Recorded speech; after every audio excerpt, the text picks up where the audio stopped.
Tuhan bersamamu dan bersama rohmu. Inilah Injil Yesus Kristus menurut Santo Yohanes. Dimuliakanlah Tuhan. Dalam perjamuan malam terakhir, Yesus menengadah ke langit dan berdoa bagi semua murid-Nya. Ya Bapa yang kudus, peliharalah mereka dalam nama-Mu, yaitu nama-Mu yang telah Engkau berikan kepadaku, supaya mereka menjadi satu, sama seperti kita. Selama aku bersama mereka, aku memelihara mereka dalam nama-Mu, yaitu nama-Mu yang telah Engkau berikan kepadaku. Aku telah menjaga mereka, dan tidak ada seorang pun dari mereka yang binasa, selain dia yang telah ditentukan untuk binasa, supaya genaplah yang tertulis dalam kitab suci. Tetapi sekarang aku datang kepadamu. Aku mengatakan semuanya ini sementara aku masih ada di dalam dunia, supaya penuhlah sukacitaku di dalam diri mereka. Aku telah memberikan firman-Mu kepada mereka, dan dunia membenci mereka, karena mereka bukan dari dunia, sama seperti aku bukan dari dunia. Aku tidak meminta supaya Engkau mengambil mereka dari dunia, tetapi supaya Engkau melindungi mereka dari yang jahat. Mereka bukan dari dunia, sama seperti aku bukan dari dunia. Kuduskanlah mereka dalam kebenaran. Firman-Mu adalah kebenaran. Sama seperti Engkau telah mengutus aku ke dalam dunia, demikian pula aku telah mengutus mereka ke dalam dunia. Dan aku menguduskan diriku bagi mereka, supaya mereka pun dikuduskan dalam kebenaran. Demikianlah Injil Tuhan. Terpujilah Kristus. Sahabat-sahabat yang terkasih dalam Kristus, Yesus Tuhan kita adalah seorang pendoa. Dalam berbagai event penting dalam hidupnya, sebelum dia memasuki event penting atau di dalam momen penting di dalam hidupnya, Tuhan Yesus berdoa. Saat dia dibaptis, Tuhan Yesus berdoa. Saat dia akan memilih 12 rasulnya, dia berdoa. Saat dia menampakkan kemuliaannya di gunung Transfigurasi, dia berdoa. Dan sebelum dia menderita sengsara, dia berdoa di Taman Getsemani. Namun tidak hanya dalam momen-momen penting saja Tuhan Yesus berdoa, bahkan dalam kehidupan sehari-hari dia juga berdoa. Injil sering mengatakan bahwa setelah dia mengadakan seharian penuh mengadakan pelayanan, entah itu melakukan mukjizat, penyembuhan atau pewartaan, dia akan pergi ke tempat yang tenang di mana dia berdoa. Ini menjadi sebuah kekhasan atau sebuah karakter dari Tuhan kita Yesus Kristus, seorang pendoa. Pertanyaannya, teman-teman, Bapak Ibu sekalian yang mengaku diri sebagai seorang Kristiani, pengikut Kristus, murid-murid Yesus, seorang pendoa bukan? Jangan-jangan hanya berdoa saat kita butuh. Jangan-jangan kita hanya berdoa kalau hari Minggu saja. Selebihnya lupa. Ya, ini mungkin panggilan buat kita ya. Kalau kita sungguh-sungguh ikuti Yesus, ya salah satu karakter sebagai orang Kristiani adalah menjadi pendoa. Namun saya tidak akan masuk ke sana ya. Ada hal yang menarik. Kenapa kalau dalam Injil kita sebenarnya jarang melihat isi doanya Tuhan Yesus. Ya, benar bahwa Tuhan Yesus ini seorang yang pendoa, yang rajin berdoa, tetapi tidak banyak kita tahu isi dari doanya ini. Hanya beberapa momen penting saja kita bisa melihat isi atau konten ya, konten dari doa Tuhan Yesus ini. Yang pertama, saat Yesus mengajar doa Bapa kami. Ya, Itu konten ya, isinya doa Bapa kami. Doa Bapa kami di Injil apa? Ada yang tahu? Nanti dapat pisang. Iya. Di Injil Markus, salah. Iya. Di Injil Matius, bab berapa ada yang tahu? Jadi saya kasih pisang. Ya, di bab 9 ya. Nanti silahkan dicek ya. Apalagi, momen apalagi kita mengetahui konten dari doanya Yesus. Saat Yesus di mana? Di Taman Getsemani. Di sakratul mautnya Yesus berdoa dan kita mendengar isi doa dari Tuhan Yesus. Namun hari ini kita mendengar juga isi dari doa Tuhan Yesus. Secara khusus ya, yang kita dengarkan hari ini yang disebut sebagai doa Tuhan Yesus sebagai Imam Agung. Ada di bab 17 Yohanes. Jadi satu bab ini, bab 17, ini isinya doa Yesus. Kontennya doa Yesus ya. Dan ini doa yang sangat penting, kenapa? Karena doa ini didoakan Yesus sebelum dia ya masuk ke dalam kisah sengsaranya. Dan tentunya ada banyak sekali yang bisa kita bahas di sini. Dan karena kita tidak punya banyak waktu ya, saya akan coba fokus saja satu poin. Ya, kalau pengen lebih jelas lagi bisa nonton ya katekese Bible Study di YouTube saya. Kemarin malam saya baru bahas ini panjang lebar. Tapi saya ingin fokus satu poin dari doa Tuhan Yesus ini. Tuhan Yesus mengatakan ya, dia ingin menguduskan para murid. Kalau kita lihat konteksnya ya, Tuhan Yesus ini mengatakan bahwa dia akan naik ke surga, kembali kepada Bapa.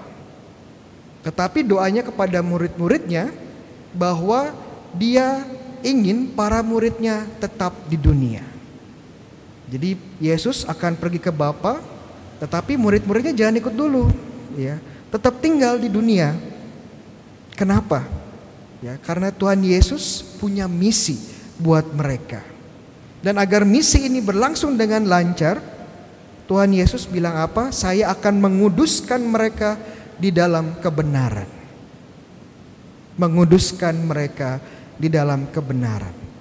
Romo maksudnya menguduskan dalam kebenaran itu apa? Menguduskan. Menguduskan itu kan membuat kudus ya. Membuat sesuatu menjadi suci.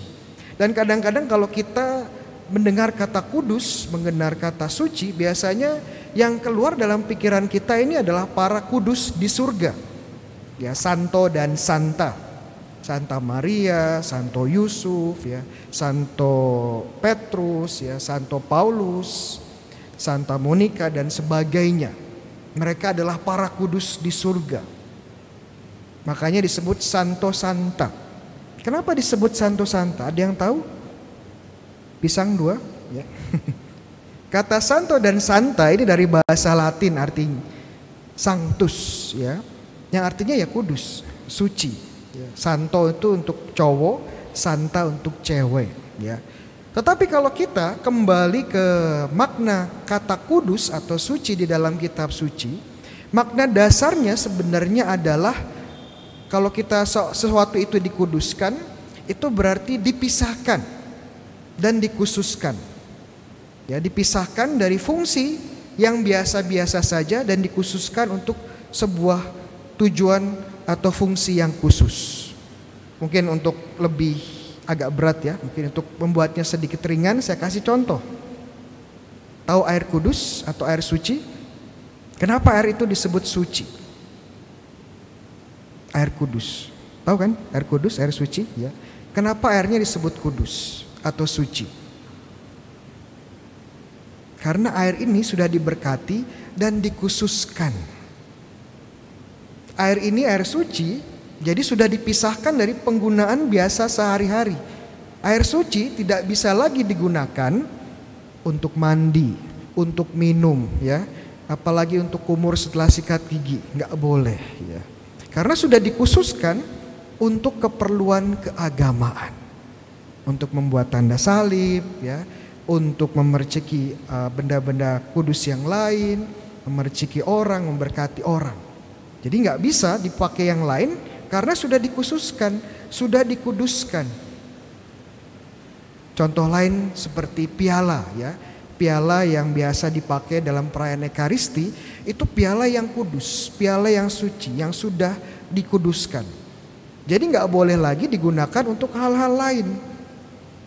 Mungkin suatu hari Romo Bayu ya lagi haus nih di pasturan, kebetulan gelas dan mug itu habis, hilang entah kemana. Ya. Mungkin di bawah Romo Adrian ya atau di bawah Romo Joseto kemana gitu ya.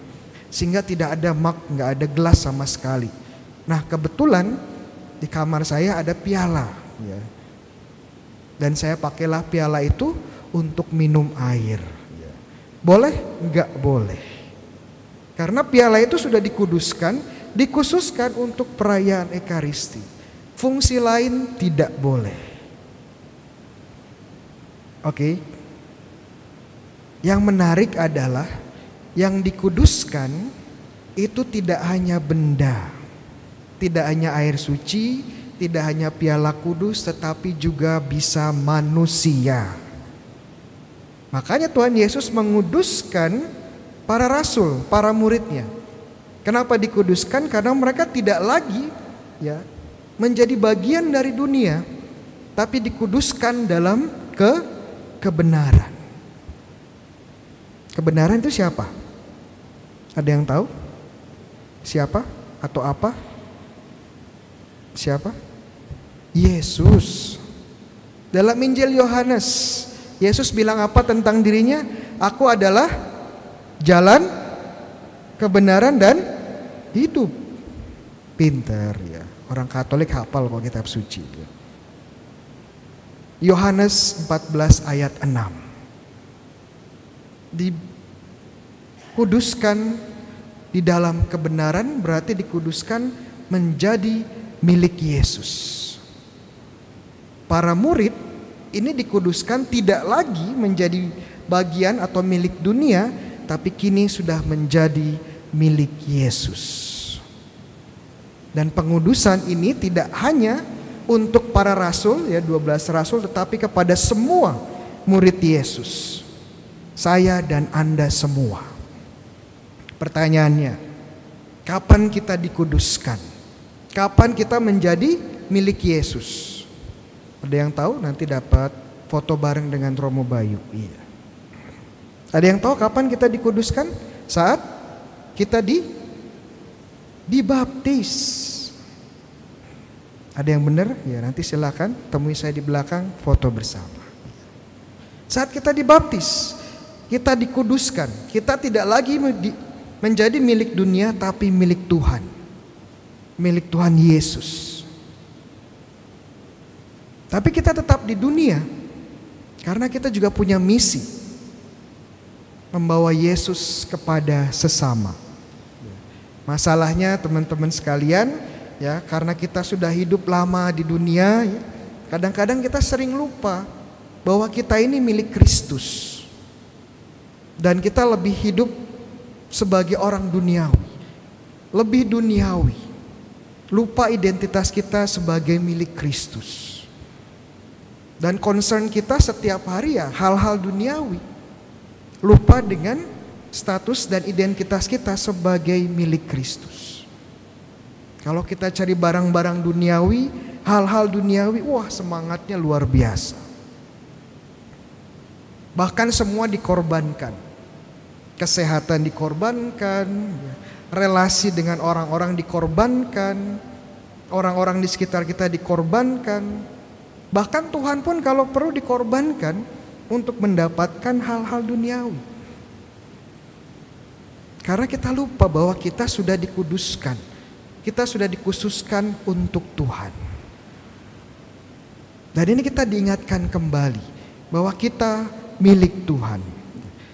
Tapi di sisi lain juga saya tidak mengatakan ya bahwa Bapak Ibu teman-teman sekalian semua harus masuk biara.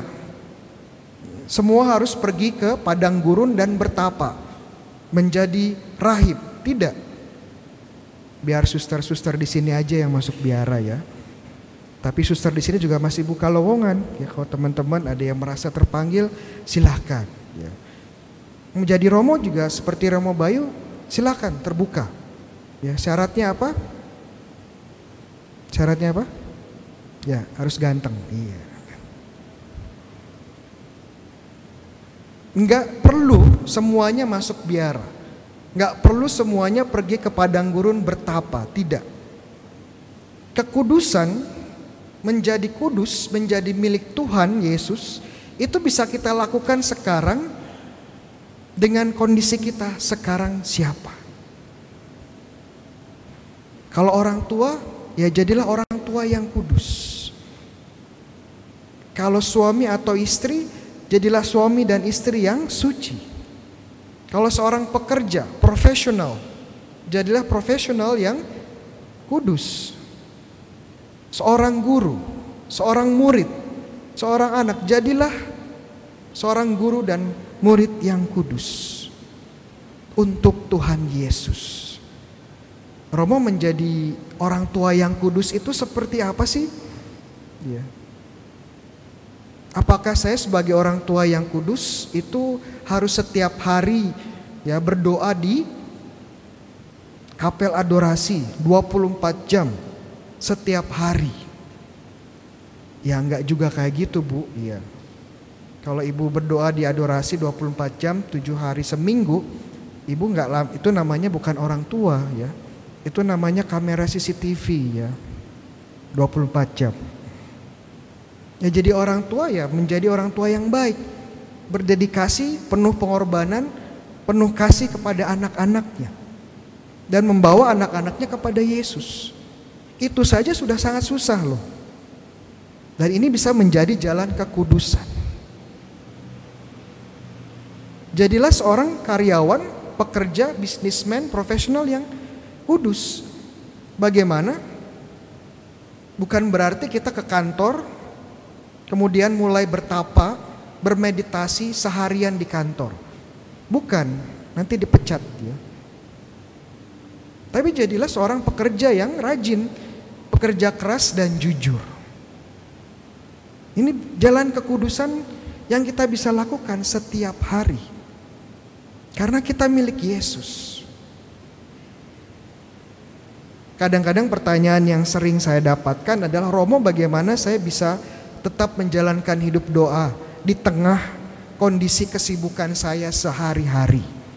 Ya, saya pengen punya waktu doa lebih banyak, Romo. Tapi pulang ke rumah setelah kerja capek, ya. Masih ngurus anak, ya. Masih ngurus hal-hal lain. Ya, sisa waktu ya tinggal sedikit, itu pun capek, ngantuk. Seolah-olah saya merasa bersalah, Romo, karena pengen berdoa untuk Tuhan tapi nggak ada energi. Kurang waktu. Bagaimana, Romo? Jawaban saya mungkin kita salah mengerti arti doa.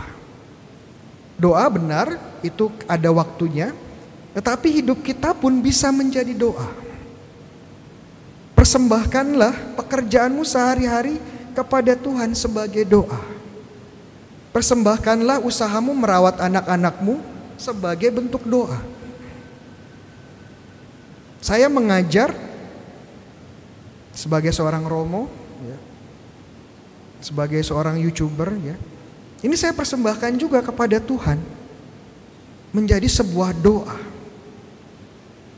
Sehingga doa bukan lagi sebuah hal yang ada di pojok sana, menunggu sisa-sisa waktu kita. Semua hidup kita milik Tuhan Yesus. Dan marilah setiap bagian hidup kita persembahkan kepada Tuhan Yesus. Mari kita belajar dari seorang beato, orang kudus yang baru saja dijadikan beato, ya, dinyatakan sebagai beato atau orang yang terberkati, namanya seorang remaja, ya, namanya Carlo Acutis. Dia seorang pelajar biasa. Dia suka main PlayStation. Dia juga ahli komputer. Tapi kenapa kok dia bisa jadi orang kudus? Padahal terlihat hidupnya biasa-biasa saja. Karena apa yang dia miliki setiap hari dia persembahkan kepada Tuhan. Keahliannya dalam komputer, ya, tidak hanya main komputer saja, tapi juga dipakai membuat website agar orang-orang lebih mencintai Ekaristi. Dan bahkan waktu dia sakit pun, dia kena leukemia, ya, dan meninggal dalam usia muda. Dan dia berkata bahwa dalam sakitnya ini pun saya persembahkan kepada Tuhan untuk paus, untuk para uskup dan imam. Kalau seorang Carlo Acutis, remaja yang biasa-biasa saja bisa menjadi orang kudus, kita semua di sini pun bisa. Kita selalu diingatkan, kita sudah dikuduskan, kita bukan lagi milik dunia, tetapi milik siapa? Milik Yesus. Amin.